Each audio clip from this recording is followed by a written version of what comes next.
Good morning. You have to excuse me a little bit because I had a very nice party yesterday and a celebration, and my voice is wasted and I'm still half drunk. But other than that, I'm fine. I'm like this pilot that there was this video on YouTube where a pilot is flying but the oxygen is dropping in his airplane, and he says, well, there's no control of this, no control of that, no control whatsoever. But other than that, everything is a-okay. That's like how I feel right now. But two questions were asked. One was about biodigesters using manure. Aren't they a proper use of manure, or let's say maximizing the utility of that? I don't think that's the case, because if you look at the nitrogen content of what you put in, which I believe is called digistaat in Holland, which is what you have in the pond after you have collected it from the stables, the nitrogen that goes in goes out again. So there's no difference really. It's not being used, because what's being used in these biodigesters is the sugar, which is digested by bacteria and turned into methane. And for that reason, these biodigesters usually are topped up with all kinds of crops that are grown and don't find any consumers. Nobody that wants to eat it. There's a whole list in Holland of crops that you can add to your biodigester legally. So you don't. Why do you have to do that legally? Because you want to use the nitrogen manure that comes out still and sell it as maybe as manure, or be able to get rid of it so it doesn't contain any poison content.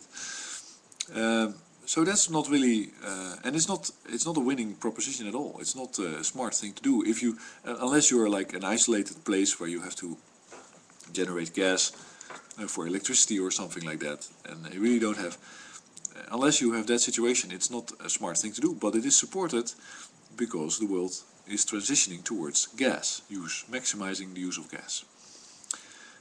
So then you make your biodigester, you invest in it, you buy all the installations that run on gas, and then after a few years you find out, well, this is not working because I have to buy these fertilizer-grown waste materials, and the price of fertilizer is going up, and blah blah blah. And this doesn't really work. It's much easier to simply use gas that's already, on offer. And then, that just expands the market for the gas transition of the future. And that's really a disastrous concept. Shell is really proud about it. The green future with gas. They are insane. If you are a driver and you come at a crossroads and you see two signs. One says, go this way, you're going to run into a brick wall, 100% for sure. And the other says, if you follow this road, you're fine. Shell is populated by people that all simply drive into the road with the brick wall sign and go like, turn up the music. Say, well, the music is playing. It's a nice car. We're going 150 miles an hour. This is nice. Aren't you enjoying it? Enjoy the ride. Don't worry about the wall. It's like, if you fall out of a window somewhere, everything is fine until you hit the ground. It's a pity. So they are lunatic, they're insane. Everybody that wants to use fossil fuels is simply insane. And but that's gas transition.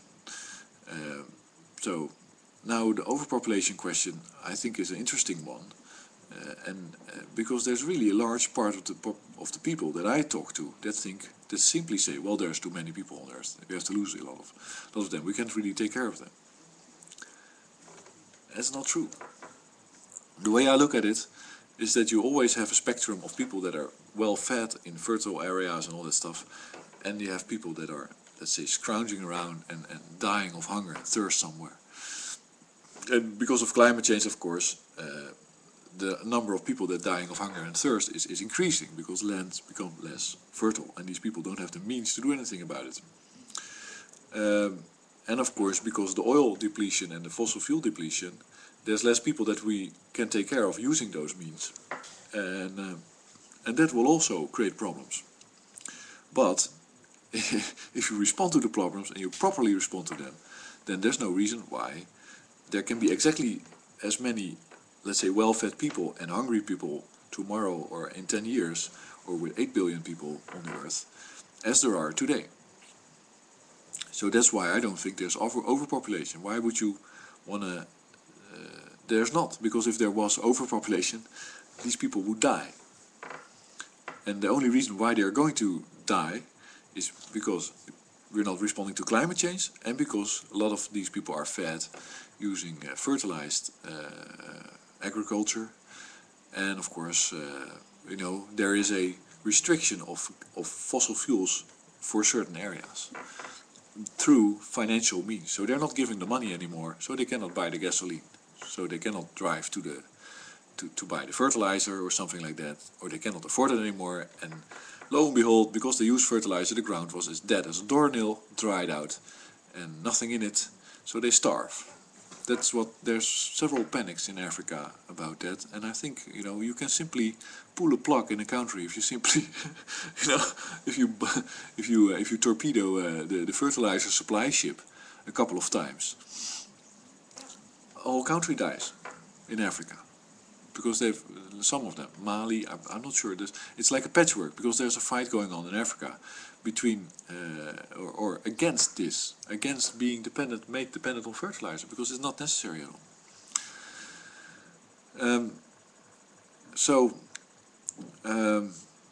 At the same time, there's reports that say that you can grow exactly as much crops without fertilizer as you can do with. So that's where my whole opinion about fertilizer comes from. And it's simply a matter of making sure that the ground can replenish itself and build, let's say, organic infrastructure in it, so that it stores the nutrients that are necessary, and it can make them available to the plants that grow. And sometimes you can, if you put one plant to another, one plant puts the nitrogen into the ground and the other one it takes it out again. So my analogy for the ground is that it's a battery. You can charge it, let's say, with solar power and plants growing on it. Then you, let's say, put chemicals in it that plants can use to grow, or you can use so that's a rechargeable battery. And then you can also use a throwaway battery, which is fertilizer and pesticides and minerals and all that stuff that you add to it for a one-off experience of growth. And people that want to expand fertilized farming in the world are also insane, because they want to increase the use of gas, because fertilizer is made with natural gas, usually the nitrogen in it. So overpopulation, there's the response that needs to be happening is that you're going to do pro bono, let's say, without a profit motive, re-establishment of ecosystems and repairing of ecosystems. So you have to remove the soy fields in Brazil. You have to grow those beans in Europe for the cattle in Europe, much healthier. And you have to replant those trees. And you have to bring back, etc. And that's an investment, but that's an investment that oil companies don't want to waste their oil on. They don't think it's enough fun. And they don't think it's... Some people might even think, well, it's no use anyway, because we're going to be... it's going to be a disaster anyway, so why bother? Let's keep it within our compound and keep ourselves safe, and let everybody else have the problems that we create. It's crazy. Anyway, I'm still recovering, so I'm gonna continue doing that, and I hope you have a very nice day. I hope my explanation was interesting. Thanks for listening.